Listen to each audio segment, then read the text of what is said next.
Сега, колеги, аз ще се опитам да дам пример за едно вместване на доклада ми в моето време, което ми определено ще се опитам възможно най-стегнато да представя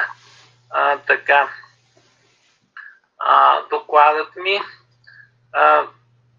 Надявам се, че имате възможност да видите презентацията. Сега, колеги... Доцент Вачков, споделете екран. Не съм ли го споделил? Представяне сега. Долу вдясно. Така, споделяне и... Цял екран. На всички. Така. Добре, какво излиза в момента? При мен все още нищо. Натиснете представяне сега, цял прозорец. Долу в дясно. Така, момент само. Значи, представяне на цял прозорец. Точно така. Чакайте, че нещо не ми излиза само за момент.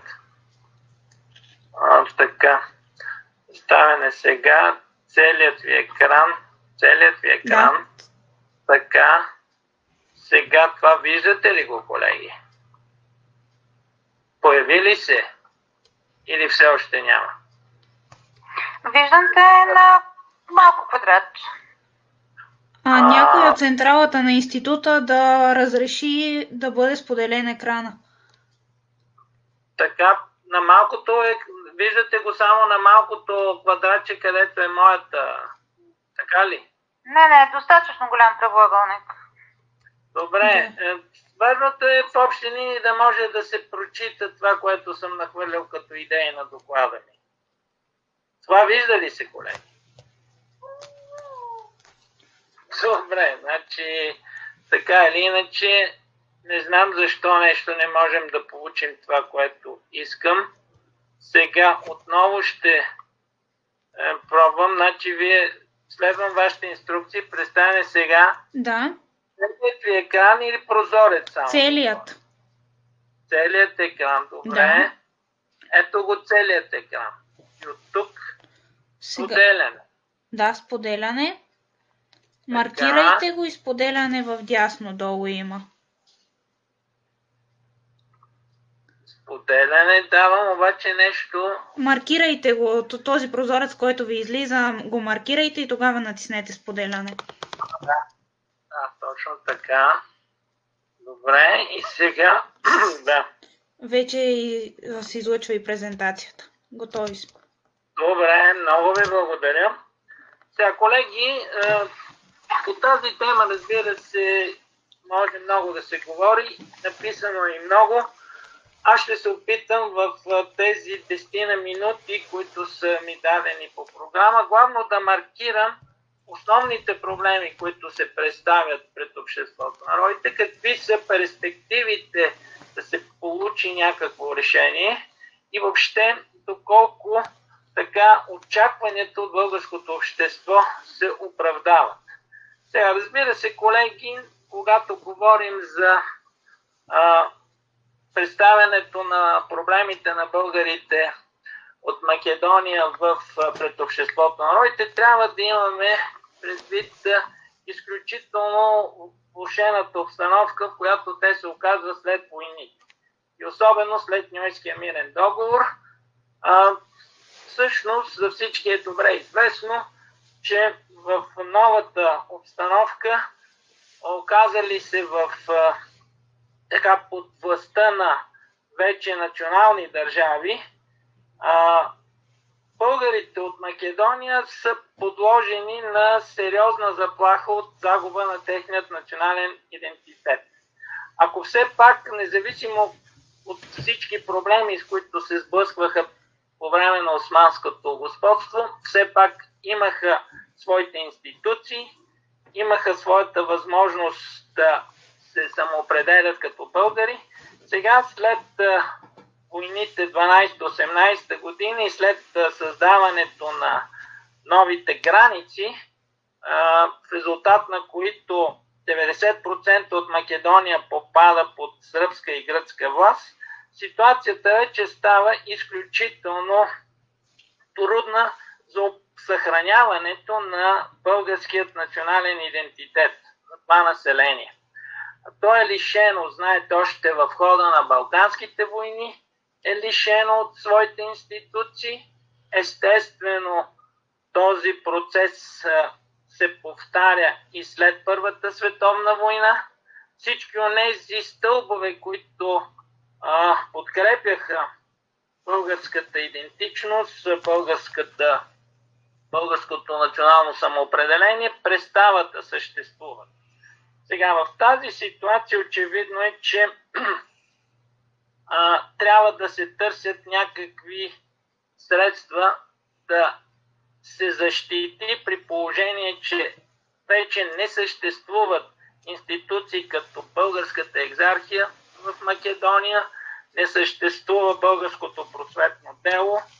Трябва да се търсят някакви механизми, които да защитат намиращите се в това изключително неблагоприятно, на практика бих казал, трагично положение. Сега, разбира се, другият голям проблем, който засяга пряко темата, това е проблема за какви са възможностите на България като държава да защитава българите извън пределите в времето след подписването на Ньойския мирен договор.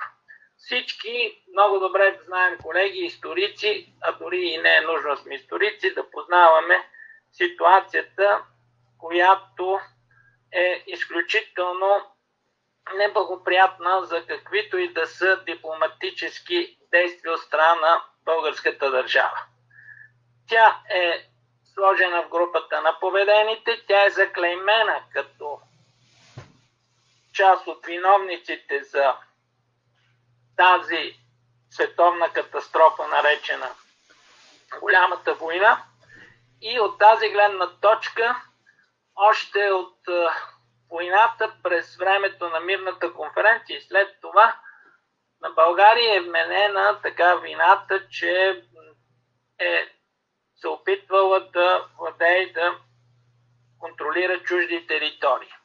Разбира се, чуждата пропаганда е създала и образът на така жестокото българско присъствие в тези райони. Макар че, разбира се, с достатъчно сериозни аргументи това не може да се докаже. Сега, в тази ситуация победена държава, която не може да разчита на никаква подкрепа нито сред великите сили, нито сред своите съседи, очевидно е, че възможностите на българската дипломация са изключително ограничени. Ето защо като една единствена, като че ли очертаваща се възможност да се поставя въпроса за българите извън България и да се търси тяхната защита, в този момент единствено такава възможност се открива в разпоредбите за отнасящи се до малцинствата в мирните договори, където победителите все пак, за да отговорят на всички онези, за съжаление, в повечето случаи пропагандни изказвания по време на войната, че ще се стремат за справедлив мир и за така очертаване на граници и следващи националностите, сега все пак включват в мирните договори и клаузи, отнасящи се до защитата на малцинствата, правото им да свободно да упражняват своят език, своята култура или религия, ако тя е различна от тази на държавата, в която се намират.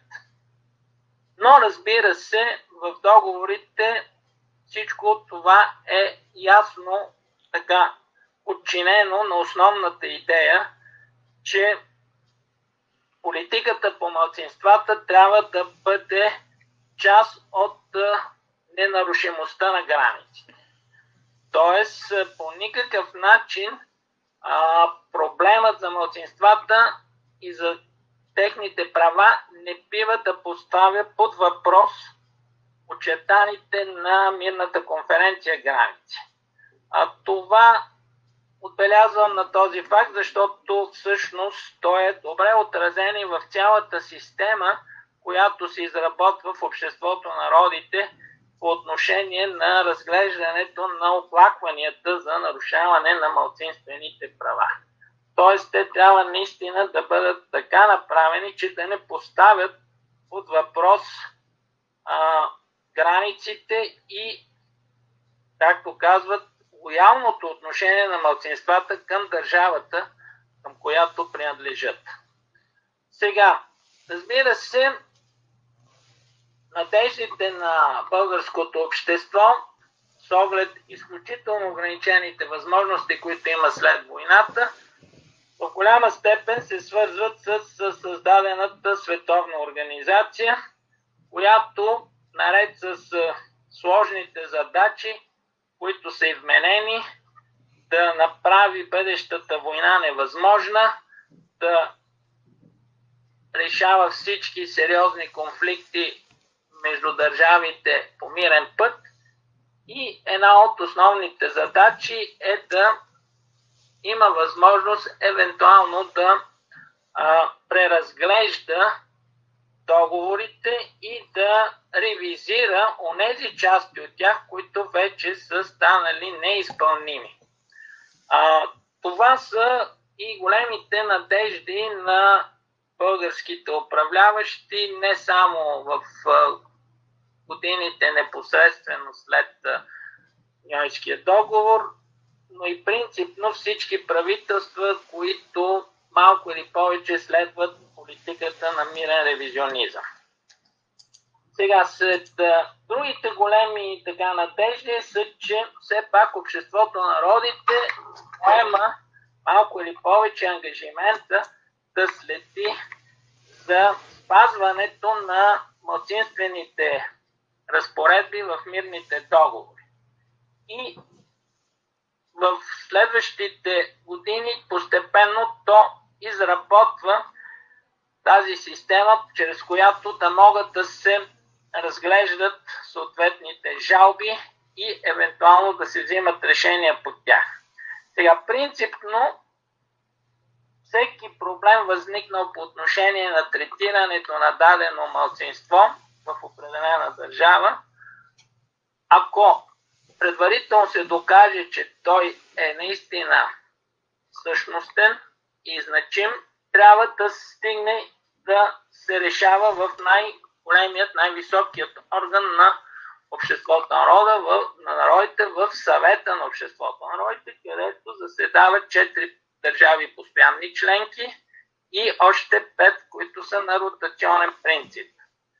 Така че принципно въпросът формално е поставен да се разглежда от така най-висок, възможно на най-високо равнище в световната организация.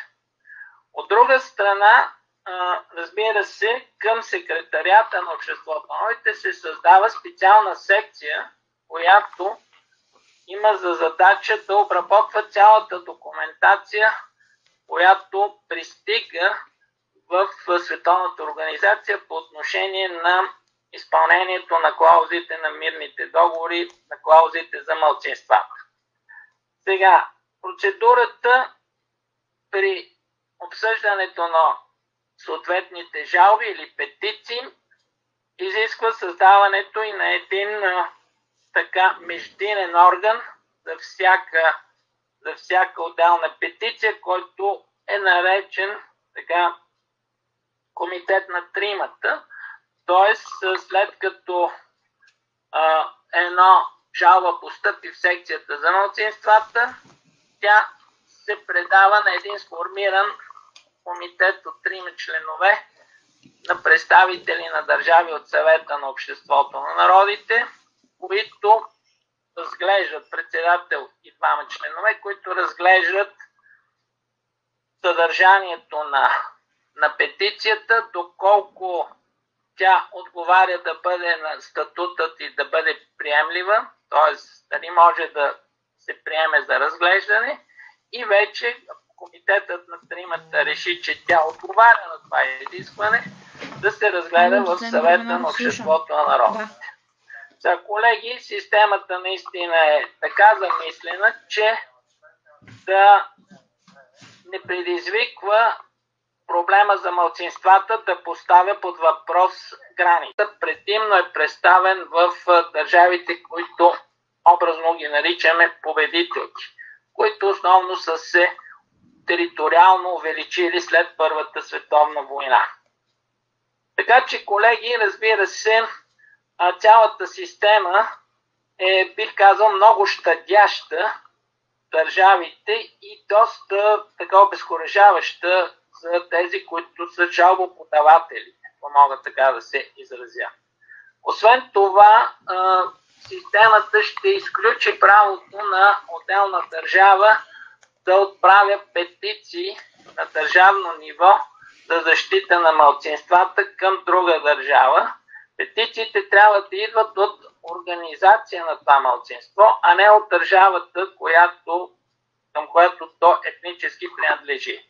Единствено се приема само в случай, че малцинството е поставено пред заплаха от съществуване. Това също ще се окаже доста неясно така твърдение за неговото прилагане.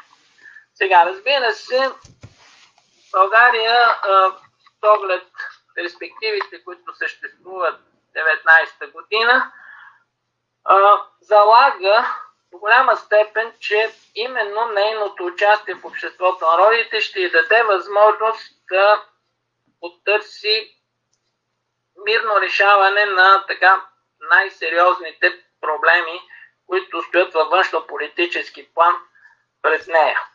Разбира се, на първо място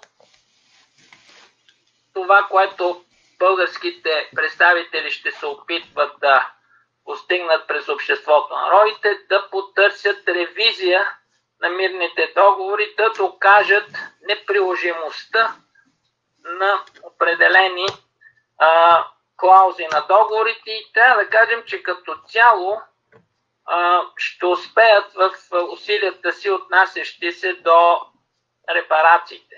Но това наистина е толкова очевидно, че те са неприложими и че в тези размери репарациите не могат да се плащат, така че в крайна сметка крайният успех, който ще бъде постигнат 30-те години по отношение на репарациите, би го определил не толкова като успех на някакви така ходове на българската дипломация, колкото наистина на абсолютните абсурдно заложени числа като суми в договорите, които наистина ги правят неизпълними.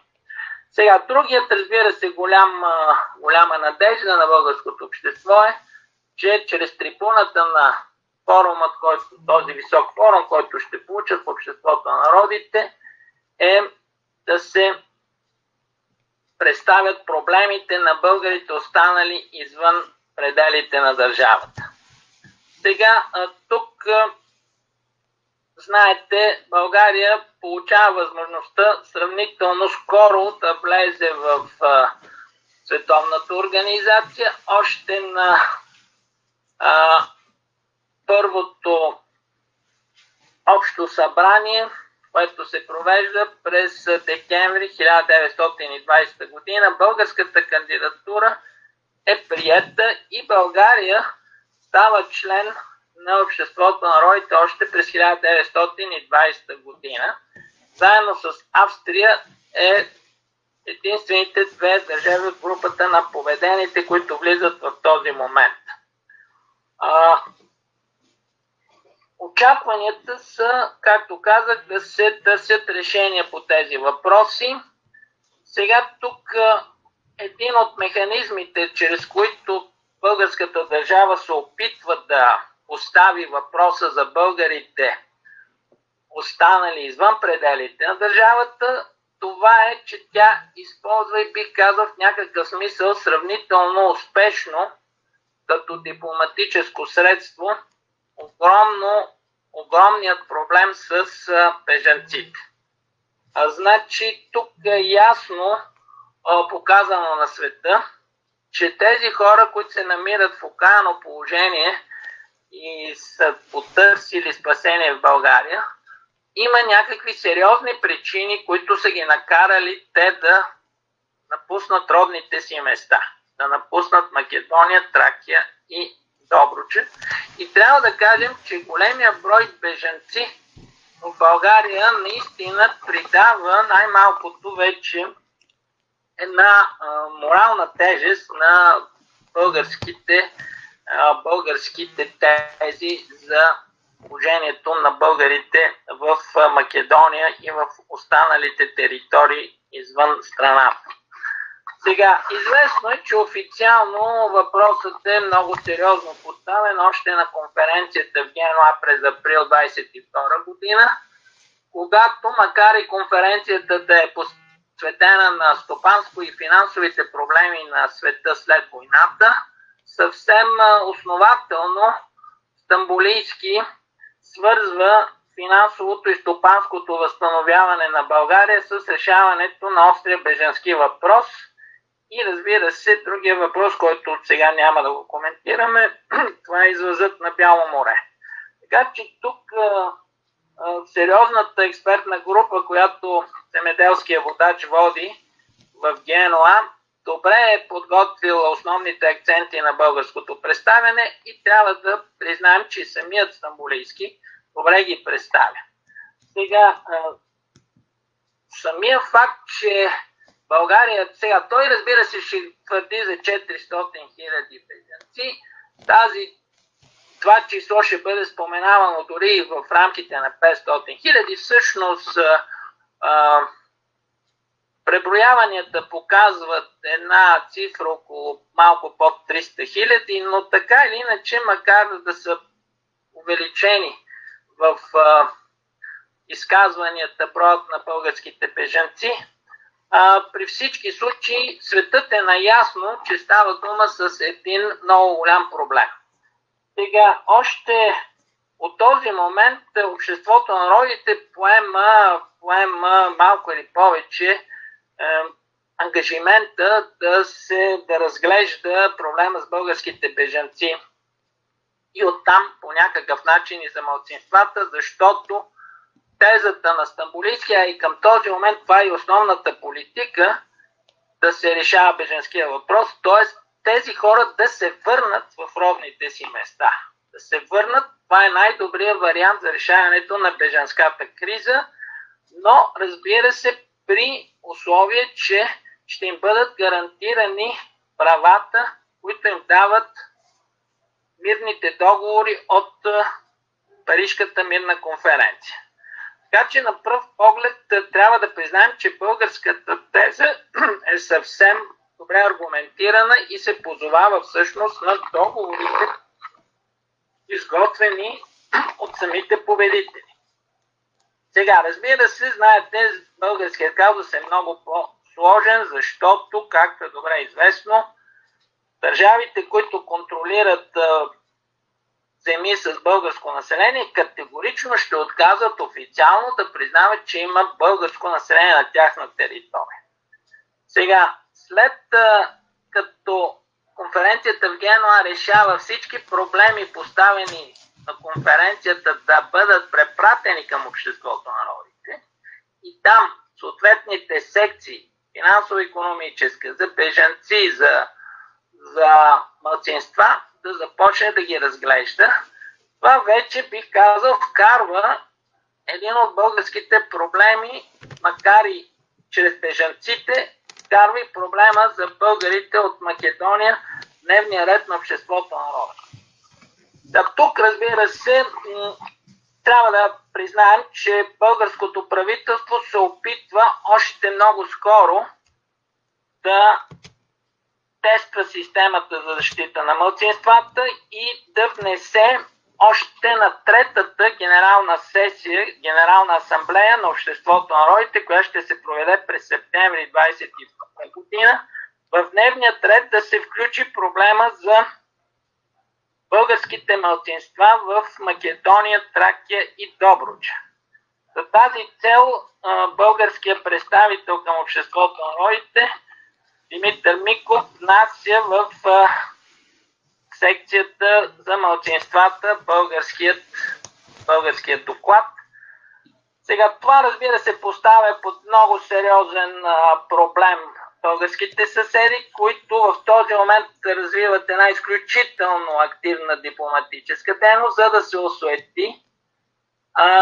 Всъщност с българското искане се взема секцията, водена от Ерик Колбан по малцинствата, и в крайна сметка основният мотив да не се внесе проблемът в дневният ред на Генералната асамблея на обществото на народите, т.е. в септември се провежда присъствието на всички държави, е, че въпросът все още е рано да се постави, тъй като към този момент все още не е ратифициран Севърският мирен договор между Гърция и Турция, и от тази гледна точка това е чисто формалният повод да се твърди, че въпросът трябва да намери своето обсъждане, след като се ратифицира договорът, отнасящ се до Тракия. Така че тук и въпросът за македонските българи, тъй като е свързан и с тези от Тракия, се оказва, че не може да се обсъди по чисто така процедурни причини. В крайна сметка, съобразявайки се с това становище, българската делегация оттегля своето искане. Сега, колеги, 22 година също в съвета на обществото на народите има специално заседание, което обсъжда проблема с четите на ВМРО, които навлизат в съседните държави, макар че идеята е да бъде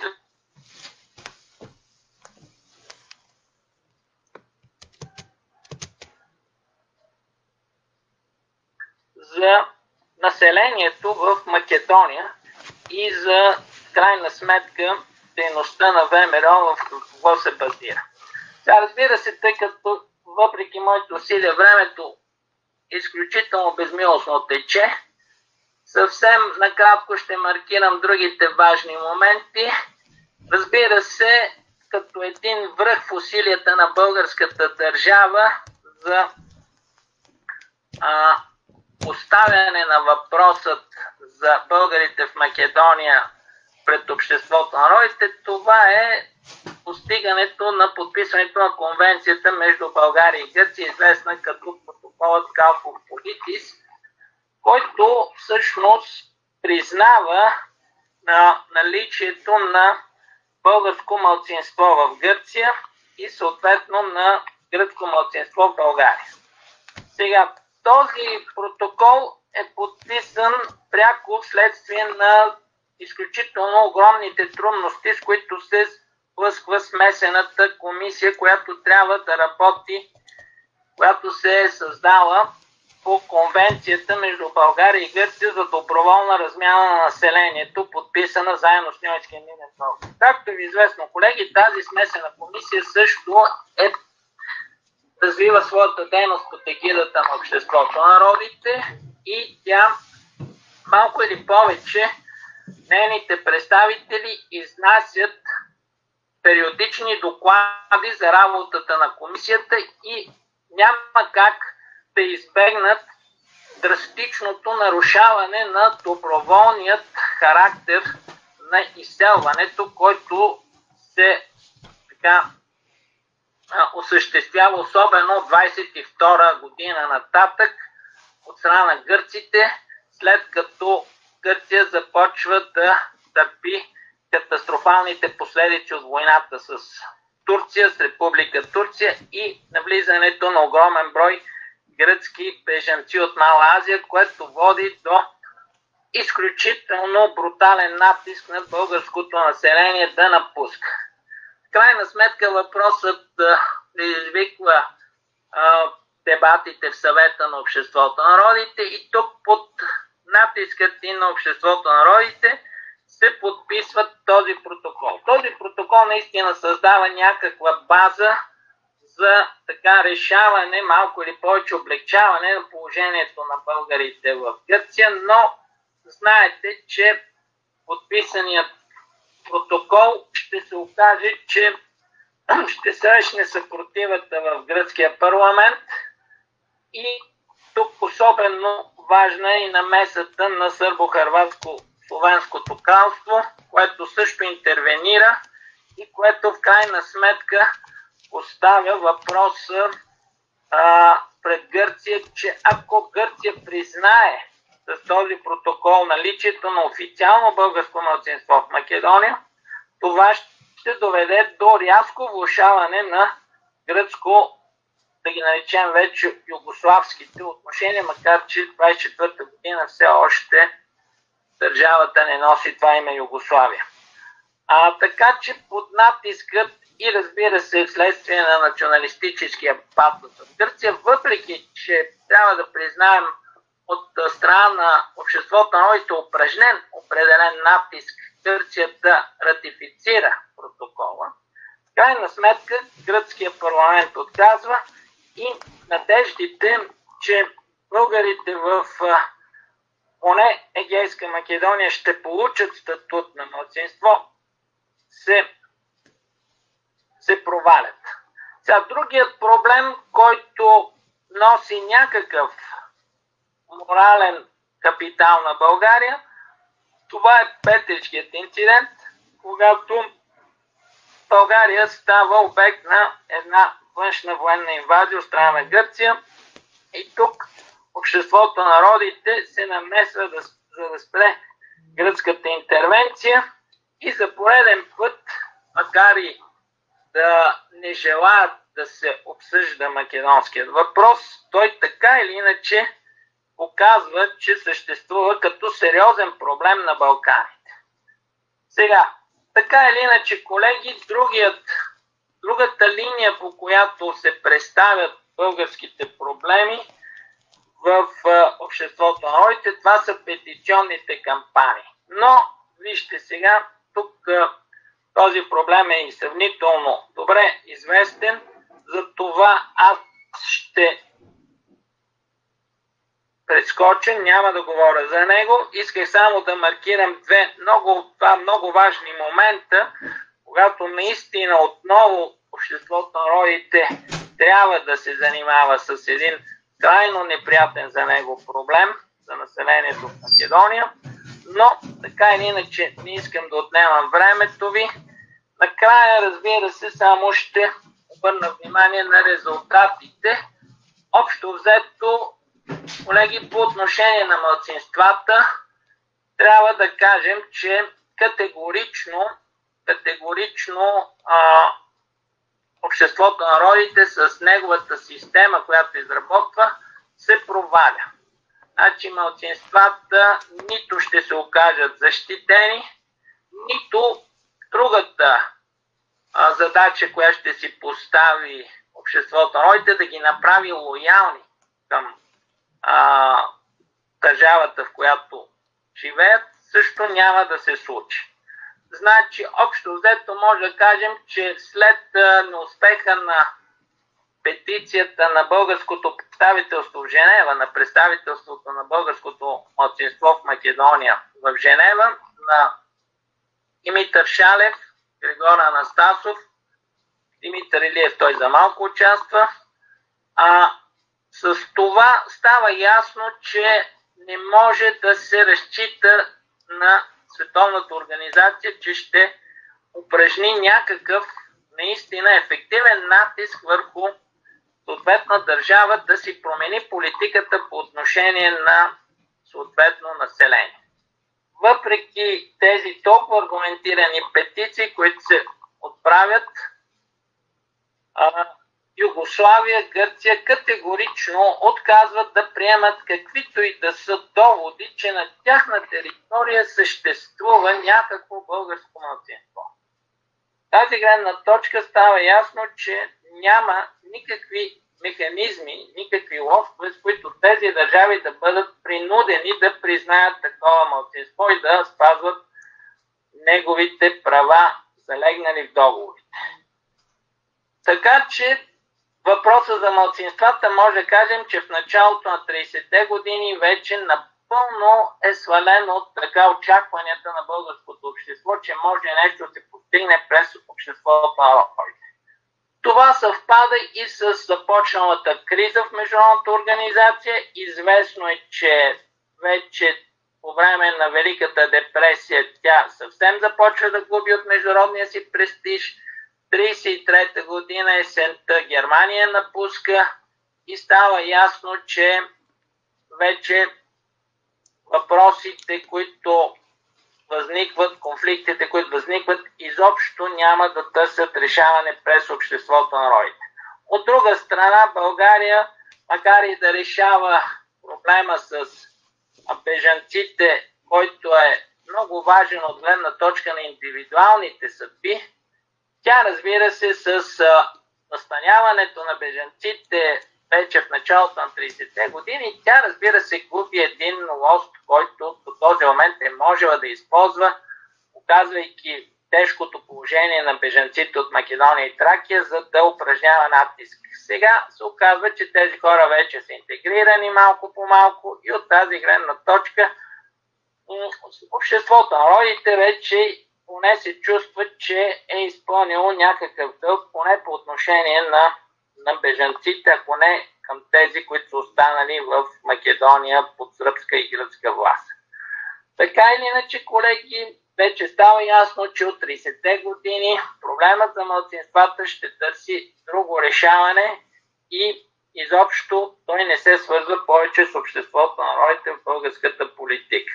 Благодаря ви за вниманието. Също пресрочих много времето, което показва, че очевидно трудно е да се представят теми, които могат да се разгледат толкова кратко. Така че благодаря ви за вниманието.